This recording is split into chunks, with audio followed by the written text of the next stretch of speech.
Good morning, everyone. I'm continuing now with our new series on the rays and the initiations webinar commentary. And we are on page 327. This is part 2 of the rays and the initiations webinar commentary.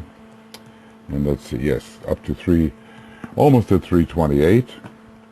And it's a lengthy section. I don't know how long it will take, but it builds upon all that has gone before on the 14 rules. And as I've said, with regard to the 14 rules, I have written out extensive commentary which can be found on Makara, and maybe we'll have the opportunity simply to discuss those rules in a more conversational manner.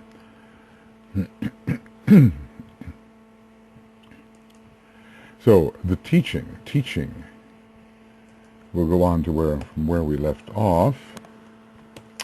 Teaching, if true, must be in line with the past, so many forget that, and must provide scope for endeavor in the present, because that's when and where action occurs, and must also hold out further enlightenment for those who have succeeded or are succeeding in attaining the indicated goals. So related to past, present, and future. Always giving us some place to go, but giving us an indication of what action is to be taken in the present. There must be a spiritual future indicated. This gives the incentive, this stimulates aspiration. This is in line with the idea of Sagittarius that the vision mobilizes the forces of the energy system and directs them in a certain, along a certain line, and allows for accomplishment. Accomplishment is driven by the aspiration which the vision provides. It is that which is required now. For many are attaining the goals proposed by the hierarchy, and others are working towards them. So the hierarchy never leaves us without further incentive.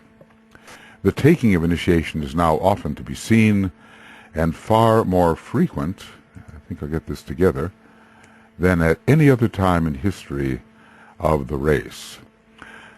So humanity certainly is progressing, and all that seems to be coming to the surface and is coming to the surface is a great purgation, a great healing, as horrible as it may be.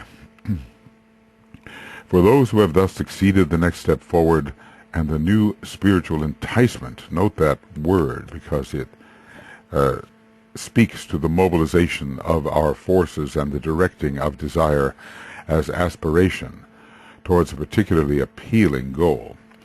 Those who have succeeded, the next step forward and the new spiritual enticement must be clearly disclosed.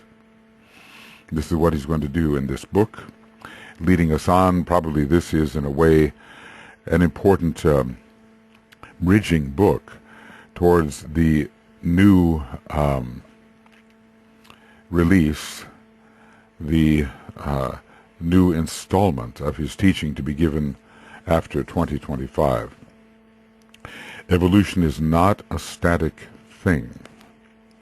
Death cannot be the reward of living efforts. So this is the perpetual motion of all things in cosmos, and the return of the monad in extension, the immersed spirit, to its source, plus the gain which has occurred in its descent. To be static, to have attained all that can be attained, and to be at a complete standstill would be utter death, and my brothers, there is no death. So some groups feel they have attained all that can be revealed and seek to impose that static revelation upon others. And this is against the very nature of the Spirit and must be defeated. The continuity of revelation is one of the most important doctrines and gives us the possibility of continuous growth.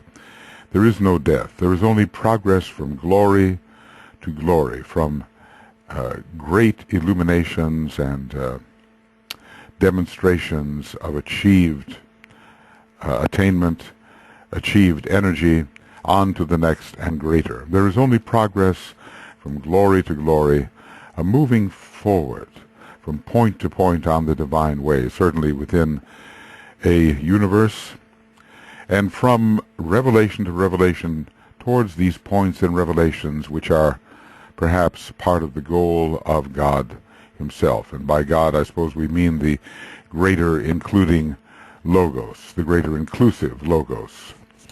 And there are always greater and greater logoi until the one universal logos itself. So there is no death, there is no confinement, there is no static condition, there is no condition in which there cannot be more, or even all itself. One thinks of what the universal logos faces upon the completion of its intention for having become a universe, and then there will be a return. Well, one can never leave it really, but a return to the infinity of infinities, which is the absolute deity itself, which is the utmost more, we might say. So anyway, there is no stasis. There is no static condition when consciousness cannot be enlarged. God can be known ever more deeply, and in the ultimate state, God can be been, B-E-E-N, to an infinite degree.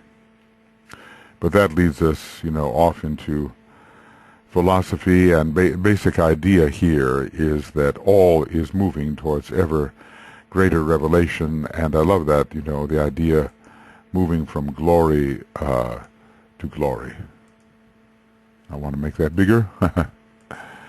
Only progress from glory to glory, a movement forward, a moving forward from point to point on the divine way. And this includes, of course, the way of higher evolution, naturally, and from revelation to revelation, continuity of revelation. This is a key feature in the New World religion and has much of retrogression against which to battle, for, as we know, there are religions which feel that they have presented the last word of human possibility. So what the goals are upon the higher way is yet utterly unknown to you. He's going to present more about this, and has already in a way, even before writing this. But really, the goals are unknown, even if something of the nature of the path has been given. What divine qualities and objectives may be revealed to the Master and to the Christ as they tread the way which leads them off the cosmic physical plane, you cannot know or sense, and if you could, you would not comprehend the meaning, because meaning deals with relationship, and probably we would have nothing to which to relate any such astonishing revelation. Eye hath not seen, nor ear heard, the things which God, the greater God, will reveal to those who tread the way to the inmost center, to those who love. And there's a hint here. We must, I think this is correct, we must love if we are to tread the way to the inmost center. I think we better capitalize those. Now, of course, for us, these The inmost center would be considered the Pleiades, but obviously this is still a relative center, and the condition of retraction proceeds as is hinted, not so much here, but here. Let's see if I can get to that.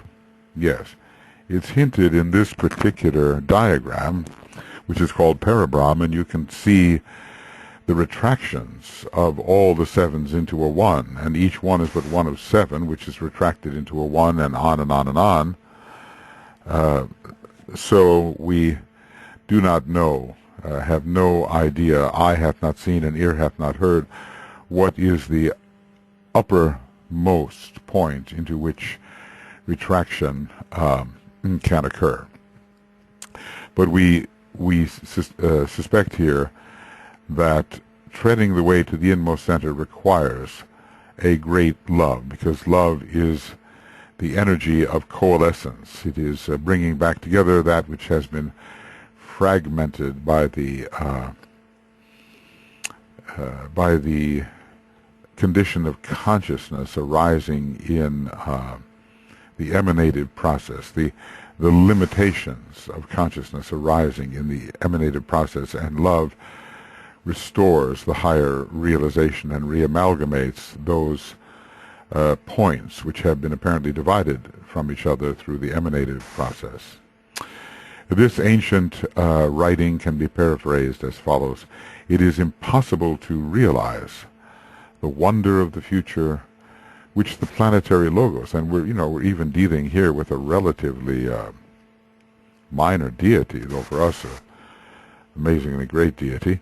It is impossible to realize the wonder of the future which the planetary logos will unfold before those who have unfolded the second aspect, love. It involves us to participate in the reamalgamation of the apparently separated parts, and who are therefore full members of the hierarchy, because without love you cannot be the center where the energy of love is anchored. So let us say that without love, one cannot be a full member of the hierarchy.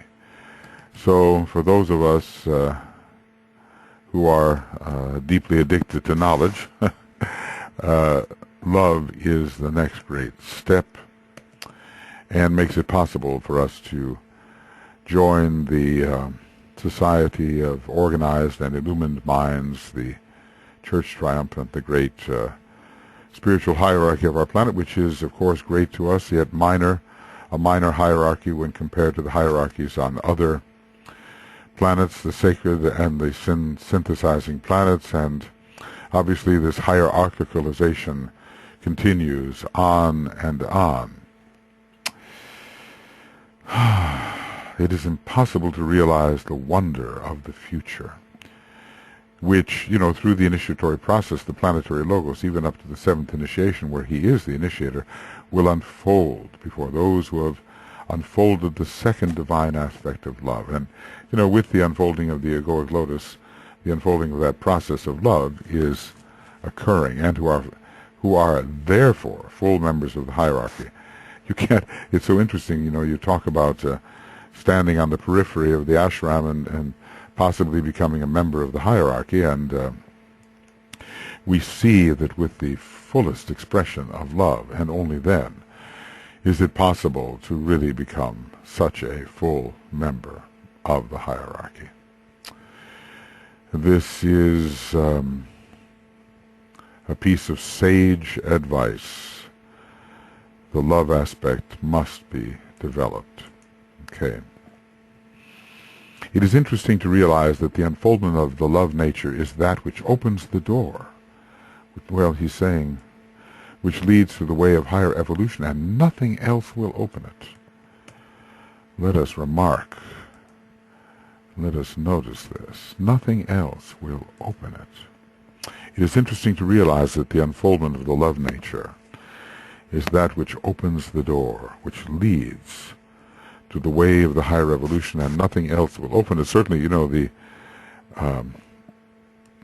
other lords, the counter force, have tremendous intelligence, but the way to the higher evolution is not open to them because they have negated the love aspect in their energy system, or at least have refused to develop it.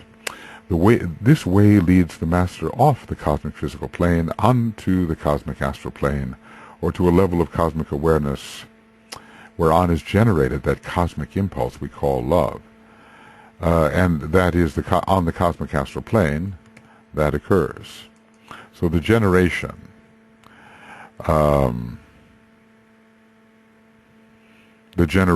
of cosmic love occurs on the cosmic astral plane.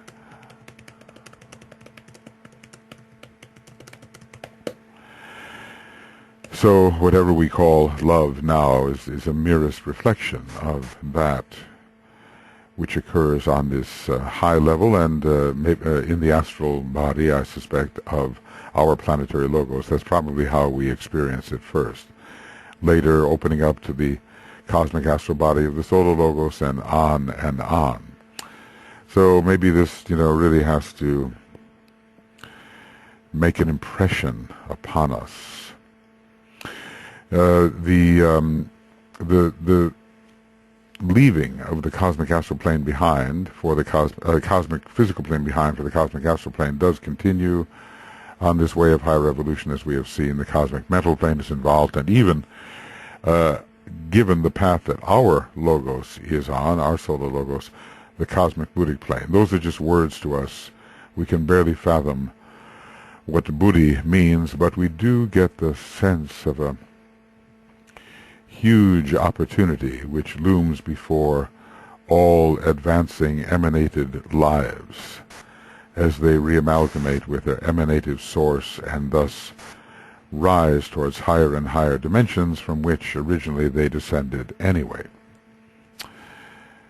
Okay, so the cosmic astral plane, cosmic love, and love opening the door to the way of higher evolution. Nothing else will open it. This is I must just simply say, so critically important. And if disciples in the modern age would realize that their entire future depends upon the development of the energy of love, then, well, a different approach would be used.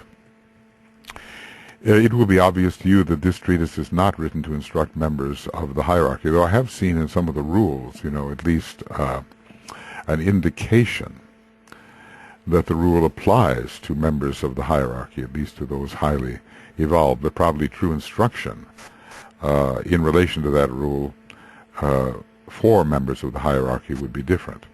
So it's not written to instruct members of the hierarchy, but only for aspirants and disciples and initiates below the grade of the third initiation, but only for aspirants and disciples and initiates below the grade of the third initiation, although interestingly enough a treatise on cosmic fire was written for initiates, and it seems to me that some of what is given here could be instructive even for initiates of the third degree, but I won't dispute what is said. It's just my estimation.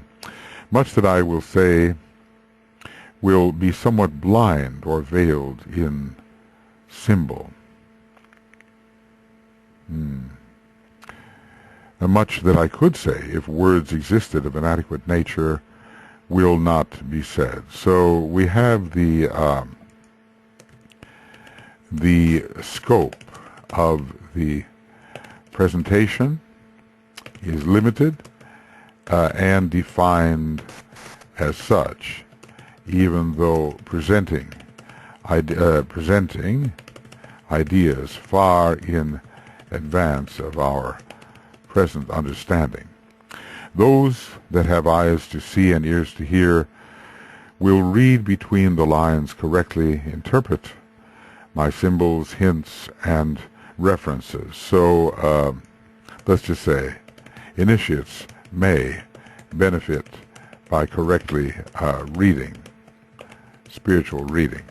To many, what I will say will be as meaningless as a treatise on cosmic fire to the average reader. Are we that?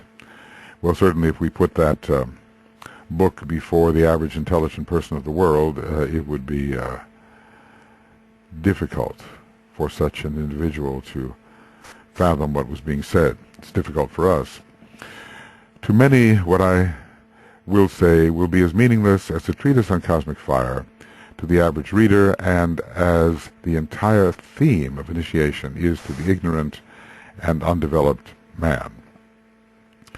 Well, you know, sometimes think of the analogy, we have our pets, you know, as intelligent as they are in their own way, but they're not fully understanding our language, even though they may understand a few words, and we're not going to get them to read even a child's book, are we? So there is quite a range, a scope of differentiation between those who can fathom the mysteries and those who are earlier on in their stage of human development. Much, however, should be a practical service to the struggling disciple. Well, there we can find ourselves, can't we? The struggling disciple, struggling with all kinds of forces within ourselves, our energy system, which would pull us back into lesser stages of consciousness. Much, however, should be a practical service to the struggling disciple, and I want in these concluding pages to fire his zeal, to deepen his understanding, to stimulate his capacity to love and enlighten his mind. What an objective. You know, Master DK has tremendous zeal. That is obvious, and it's even obvious from some of the stories told about him in earlier days. So what I want to do in these concluding pages of a treatise on the seven rays is to fire his zeal, deepen his understanding, stimulate his capacity to love, even in such an advanced book as this, which challenges the mind so much, and of course to enlighten his mind. The evocation of the will, the revelation of love, the illumination of the mind, which is the plan in a nutshell. Such is what I seek to do. On his part, let him approach the subject with deep humility, with a meditative and reflective attitude, realizing that the answers will not come immediately, and with a refusal to materialize the presented concepts, as is so easy to do. The minute we materialize them, we limit them in a manner which is most misleading when compared to the truth which DK is trying to present. Let him refuse to step down the teaching to the level of the physical consciousness. In these words, I have conveyed a basic hint, and it's almost as if to say, let him work beyond the brain consciousness, which is responsible for so many illusions, including the illusion of time and space as we normally experience it. So DK is telling us how to approach this material and what we can expect of it, and with a deep sense of proportion. You know, realizing we are getting into materials here which are far beyond our normal comprehension, and so let us not presume to know too much. We are told that pride is a limitation. I think we can see why, because when we are the victim of pride, we are quite satisfied with what we have learned and what we appear to be, and we do not strive further to become better, and we do not look further to know more than we already know. We think we have arrived at the final condition. And it's said to go before a fall. Pride goes before a fall because we so often are preoccupied with our own condition that we don't see where we're going, and we simply trip. So we are tiny little mites, the smallest of the small. Well, everything in a way is the smallest of the small. No matter how great a definite thing is, it's the smallest of the small. But that's another matter. But anyway, we join all things in comparison with the infinity of infinities, becoming in comparison, even though in a way you can't compare because we are that, but becoming in comparison the smallest of the small, and for the smallest of the small, a deep humility is the proper attitude. Love and light are the great revealers. Well, you know, things come to light, but maybe some of us have realized that in a state of love, much more is revealed than without it. So if we find ourselves, love is a great revealer. It reveals the motives of the heart. It reveals the interior nature of another. In a way, it's much faster in its revelatory powers than light alone. So love and light are the great revealers, and if the student truly seeks to understand and profit by what I am endeavoring to teach, let him love all men more deeply, and let him see to it that his light shines forth in a dark place. What great advice here. If we want to understand this book, which is, after all, written within a fivefold treatise, which is characterized by the second ray of love, wisdom, let him love all men more deeply. We can see what is the consciousness of a master of the wisdom and how far we are from such a consciousness. Let him love all men more deeply, and let him see to it that his light shines forth in a dark place. Let him be a bearer of the light, a carrier of the light, for in that light he shall see light. Light ever reveals a greater light. So as we pursue deeper understanding through the use of the light, ever greater lights will appear within the light we can already wield, revealing a type of light which lies on ahead and which we cannot yet wield or direct. It is the lesser light within that reveals the greater light. Let us find the light within our own interior nature, and after all, every being is a unit of light at a certain point of tension, and as we increase the light, by wielding the light we can wield, we will discover ever deeper sources of light. In other words, along the chain of hierarchy, along the path of the way of higher evolution, ever greater sources of light will be revealed.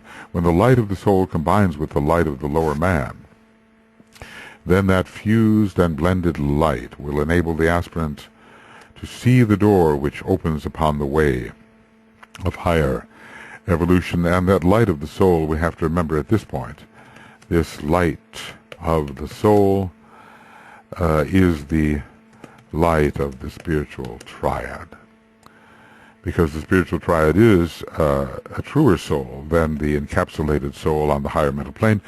It is what DK calls the true ego with a capital E. It is a greater form of consciousness. Different types of souls are simply different ring pass knots of, or rings pass knot of consciousness.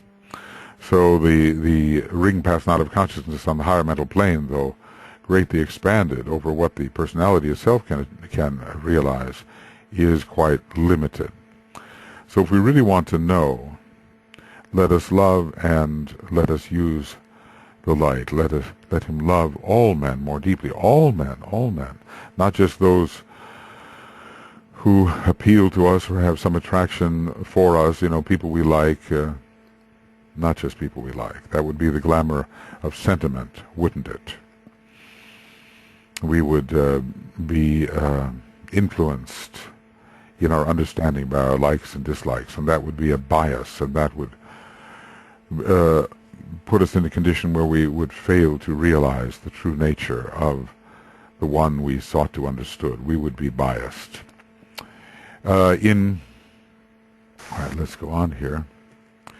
In considering our theme, I propose to divide what I have to say according to my usual custom as follows.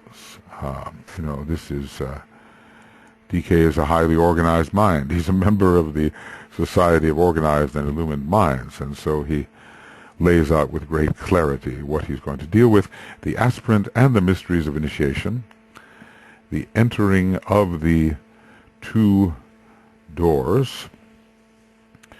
And, when we talk about the two-leaf door and so forth, we have to think about the ajna center, which is, in a way, a two-leaf door. The entering of the ashrams, and much has been given, of course, on that already in the Discipleship in the New Age books, which are such a treasure for those who truly aspire beyond the realm of glamour. The dual life of the initiatory process, well, we have the technique of duality we have to understand. It probably involves the antikarana. We certainly have the dual life of the disciple, and this seems to continue into those who are undergoing the initiatory process. And here the science of the antikarana. There's more. The aspirant and the major initiations. Notice the word aspirant is used, even though we're dealing with major initiations. And those, let's say, from the third and beyond, but also in this particular book he takes us to a discussion of the ninth initiation, never leaving us without spiritual incentive and a vision of that which lies far ahead and which we can continue to pursue with great zeal. I think zeal is something that must never die. Master Maurya tells us all the time to strive fierily. Well, he's a first-ray master. He's identified very much with the sign Aries, I think. His remembrance day is March 24th. Strive fierily. And this, I think, must be the case in this fiery universe all the way to the point of ultimate return in any particular universe when God is all in all, as far as the universe goes. So the aspirant of the major initiation, the relation of the 7 rays to the initiations, and as I've said, each initiation has a particular ray which is most related to it, but in the video book on the egoic lotus I've talked about all the rays in relation to at least the first 3 initiations. The significance of the initiations, probably in the modern world, the aspirant and the 7 centers, and maybe these will be planetary centers as well. I have given you here and elsewhere in my writings all that it is at this time possible to give anent the planetary centers and the rays, including the rays of nations and races, and we will remember that section in Esoteric Astrology Part 2. Or is it Part 3? Well, anyway, in the latter part of Esoteric Astrology. So you will find a wealth of information hidden in my various books if due search is made and the material is gathered into a coherent whole. And this is the making of compilations, now greatly facilitated by our sort of mini search engine in the CD-ROM given to the Alice Bailey books. Literally a wealth of information. More, there's so much in there, more than we can ever know, more than we suspect, and until we begin this search and start gathering it together, we will not know how much of revelation is hidden. And when the various scattered points of revelation, as it were, are brought together, when the pieces of knowledge, as it were, are brought together, they produce still more knowledge. So it's not just the items which are scattered, it's also what they represent in terms of knowledge when they are brought together. So bringing items of knowledge together Bringing items of knowledge together will reveal still further, greater items of knowledge. So I suggest that you study and compare, read and search topically, and extract all that I have to say about the various nations and their governing constellations and planetary rulers. Well, we're going to try to do this somewhat, and in the various classes that we have taught in the University of Seven Rays and Moria Federation, there's quite a bit of topical study. But right now, there's much to be gained from the horizontal reading of the books and then from the topical research. I'd like to do that for items of astrology where all related to a particular force or energy is brought together. And so it could be under any subject. We have marvelous compilations in the Ageless Wisdom compilation Yahoo group, and you can avail yourself of that. This will facilitate research into the relation of the planetary centers to the systemic centers, the solar systemic centers, right? The sacred planets and the energies pouring through them from the constellations which they rule in the esoteric sense. To rule something in the esoteric sense almost means to limit. To rule means to limit, to condition the amount of energy which can, so to speak, let's say, get through. It's like a valve, a reducing valve, let us say. So a planet which rules a constellation is a reducing valve. A planet which, so to speak, rules a constellation is a reducing valve. It cannot let the entirety of the energy of the constellation through. Well, it is not capable of doing so, and those with whom the planet was in contact would be destroyed if all of that energy came through, and so would the planet itself. Okay, so topical study. Compare, read, and search topically. It's a never-ending process. I wish I had another 50 years right now to engage in this, but time is short, says the personality, and one must do what one can do within those limited time spans. So this is one of the paradoxes of occultism, but it can be understood if the student remembers that the centers in his etheric body rule insofar as they are receptive or non-receptive to the influences emanating from the planet via the planetary centers. So they rule, they determine what types of energies will be received. Another meaning of rulership is sort of association and correlation, determining what types of energies will be most normally received from still greater sources. Okay.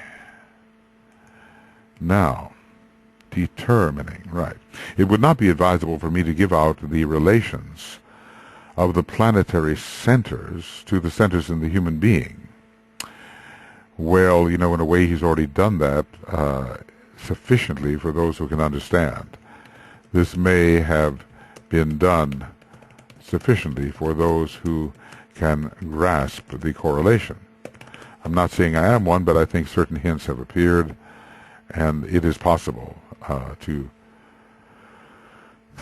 make that kind of correlation. I mean, really, in order to reconstitute the entirety of our contents of consciousness as a whole, we have to have the ability to correlate, to see the lines of similarity and the various types of distinction. It's a Mercurian act. It's a vast correlative study in which we are engaged, and the result of it shall be to render the appearance of wholeness where before we saw fragmentation, and because of that appearance of wholeness we shall be overcoming illusion, which is based, at least as I understand it, upon the perception of fragmentation, or such a form of perception as yields fragmentation in the consciousness. So he doesn't want to give out the relation of the planetary centers to the centers of the human being, you know. Well, planetary centers perhaps on this earth, we've certainly understood that Shambhala is correlated to the human head center and hierarchy to the heart center and so forth, but perhaps we're talking about denser types of centers that are related to the etheric physical planet itself. Anyway, there is not enough love present as yet to balance such knowledge and to offset any possible misuse with its dire consequences. And we see that even with atomic energy right now, prematurely released. There's not enough love to balance the release of this terribly destructive energy, which can be misused. He said only certain nations and peoples could be trusted with the secret of atomic energy, and now we have the great danger of nuclear proliferation, and many who are ruled primarily by ignorance and by an emotional state of mind may have these weapons at their disposal. So, well, we have to survive this, don't we? The reason that I include them in the above outline is to show the organic wholeness of our theme. Indeed. For the life of man encompasses the abstract and subjective as well as the outer physical levels of the manifested world, and we must appreciate both and the relationship between both. So it's not enough simply to have an abstract state of mind. One must understand how these abstractions relate to the densifications which are more familiar to the concrete mind with which we usually function, because your life is mostly centered on the level of the concrete mind. Your words and speech will indicate your thought. Okay, well, this is in the 15 counsels, I think it's number 12, in the Treatise on White Magic, page 473, you know, telling us how we can, in fact, achieve adeptship if we will simply have the humility to follow the kind of advice which is there given. And it's mostly advice of a purificatory nature. Really, all the books aspect each other, and they all interplay with each other, and the combination of all the many things that are given in a manner diversified and spread out will be a great intensification of understanding and knowledge. I have made two affirmations during the past years anent the hierarchy. One was that as a result of the cleansing of the earth through the medium of the World War, notice this, the World War, 1914 to 1945, it's as if it was still going on when it wasn't going on. It was probably going on the inner planes, and the armistice, which occurred in 1918, and here we are just exactly 100 years after the declaration of war by so many nations in 1914, that the armistice of 1918 was simply a kind of ceasefire, and the war continued all the way up to 1945, and it's what is that, a 31-year process? I mean, about one Saturn cycle. As a matter of fact, it was the war was won by the time the sun moved northward in 1942. So, you know, just about one Saturn cycle. The cleansing of the earth, and not just the outer parts, but etherically, astrally, mentally, and through the suffering to which humanity has been subjected, with the consequent purifying effect which will demonstrate later. So he does say, you know, that suffering and purification go hand in hand, it will be possible for the hierarchy to externalize itself and function upon the physical plane. It could not have done so without the purification. And of course, Pluto and Vulcan have been very involved in that purification, especially Pluto, the planet of death and termination and expulsion, purgation. It gets it out of your system. And there was so much concealed in the lower aura of the human race itself, which reached the surface and expressed in all its horror, but still was ejected from the human energy system. The way it looks today, you might wonder about that, but are we in the position, as the Christ said, where having cleansed our house of many devils, now have many more, because we did not tend to the process of refusing them entry again. Anyway, this will indicate a return to the situation which existed in Atlantean days when, using the biblical symbolism, God himself walked among men. So even in those days, the hierarchy was present with humanity. Divinity was present in physical form, because the members of the hierarchy were guiding and directing the affairs of humanity as far as innate free will existed. Such a limitation, in a way. This hierarchy can do nothing, if humanity refuses to use its free will properly. Nor can hierarchy prevent the use of that free will. Anyway, the day is coming when again God will walk among men, and we are considered, part of the forerunning group. We're in the era of the forerunner. We are, as a group, John the Baptist, we are proclaiming that the Christ will come. We go before him. And we have to alert, sometimes, feeling like a voice crying in the wilderness, but we have to alert humanity to the coming of the spiritual hierarchy of our planet and to the return of the great Lord, the reappearance of the great Lord, the world teacher. So on a higher turn of the spiral, this again will happen, and the masters will walk openly among men. We will surely be known for all we are, so we have to undergo a great purification in order to work with them, because if we were to be exposed to their energy in an impure state, there would be a freezing of the negative energies, and it's like, is it Master Moria, or is it Master Hilarion, who speaks about putting the muddy foot, the mired foot, on the electric ladder, and it freezes you in place. You can only imagine. So we have to cast out all the impurities so that we can climb the electrified ladder to higher states of awareness and not be trapped by our own impurities, which are frozen into a congealed condition when exposed to the energies of hierarchy. The masters will walk openly among men. Okay.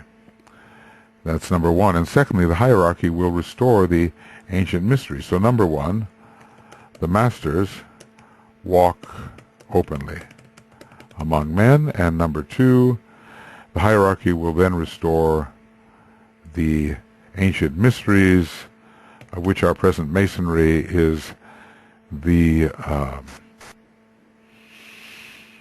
example, or a strong example, as crystallized as it is in some instances. Now there is a reformation of Masonry going on through the AUM, Ancient Universal Mysteries group, directed by Keith Bailey, and there is hope that a deeper, more fluid, more occult understanding of these mysteries is now being prepared.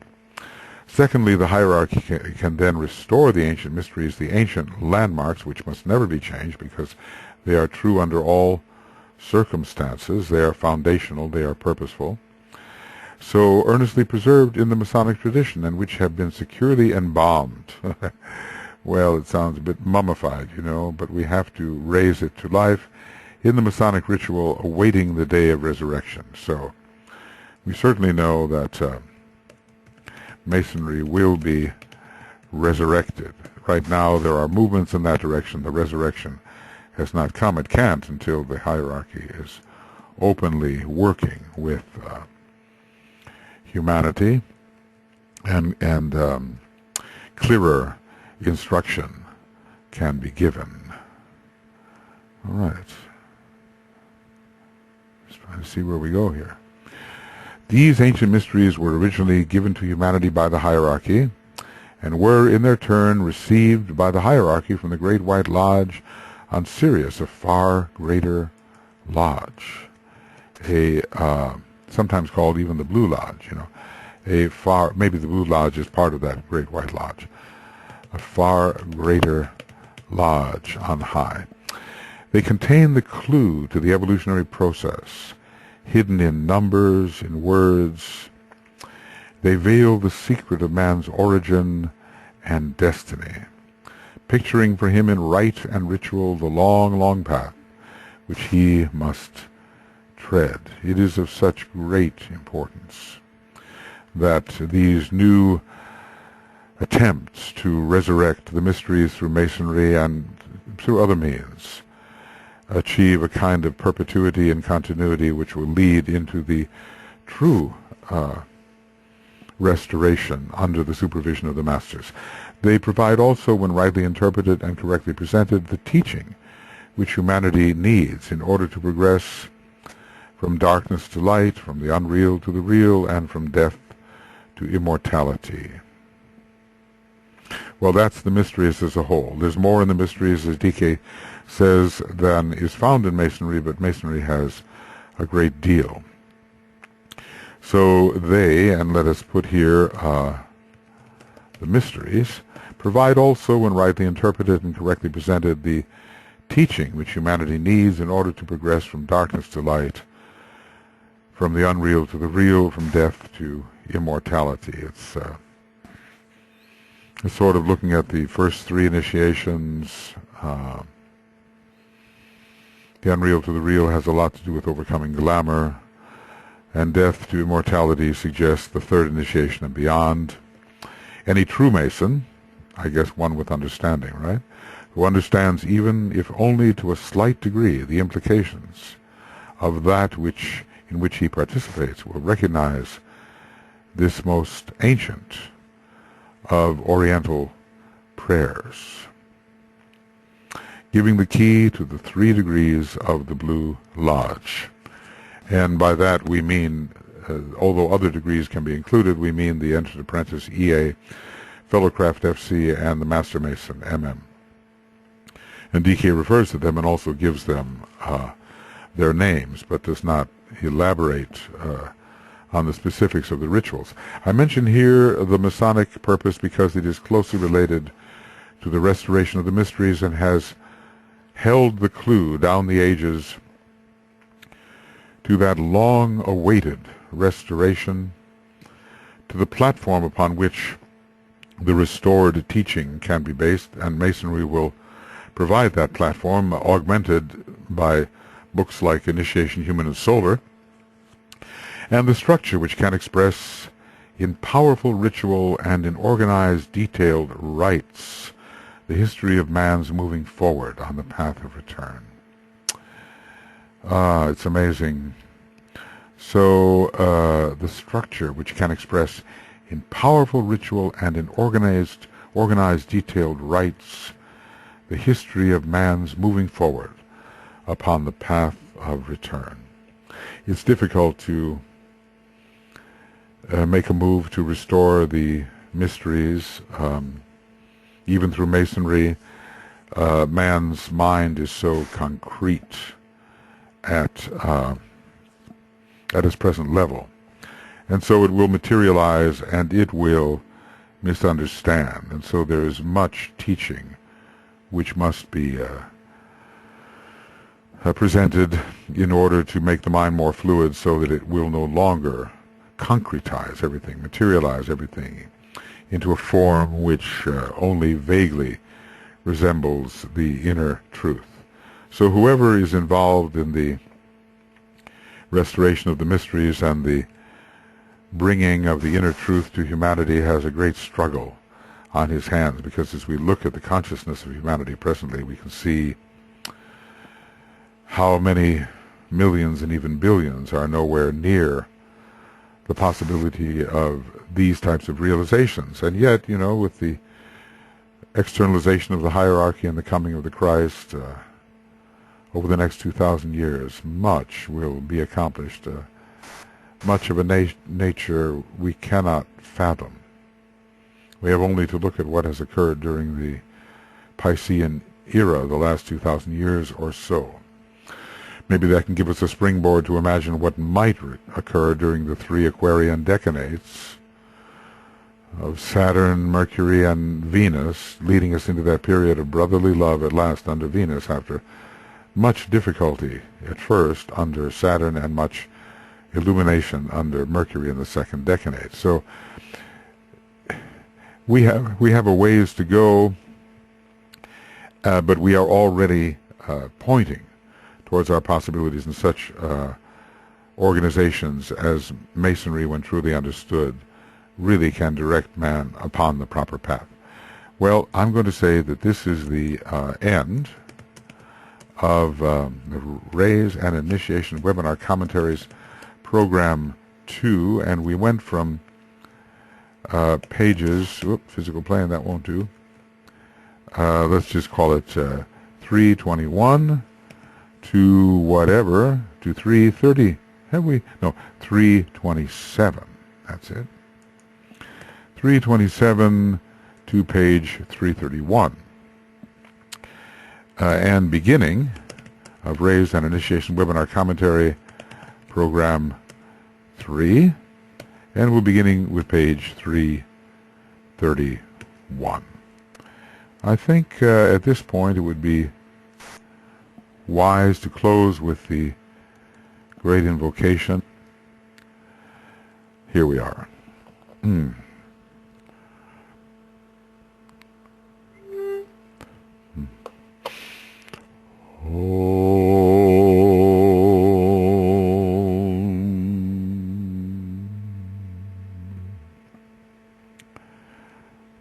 From the point of light within the mind of God, let light stream forth into the minds of men. Let light descend on earth. From the point of love within the heart of God, let love stream forth into the hearts of men. May Christ return to earth. From the center where the will of God is known, let purpose guide the little wills of men, the purpose which the masters know and serve. From the center which we call the race of men, let the plan of love and light work out, and may it seal the door where evil dwells. Let light and love and power restore the plan on earth.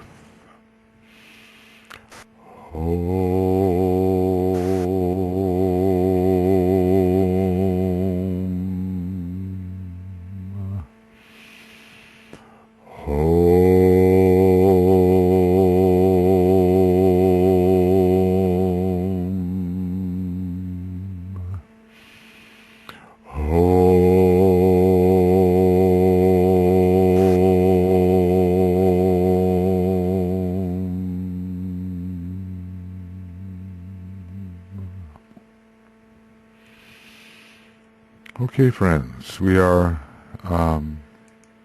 reached the point where we can go on to the next program shortly. And for now, I'll just say there's much to think about here. This is still of an introductory nature, obviously, and we're getting into a section of the book which is simply wonderful and so illuminating. Well, we can't say, the 14 rules are amazing, and we must review them constantly. But here's the bridging material towards the new installment which is coming. Okay, we'll see you shortly. See you shortly.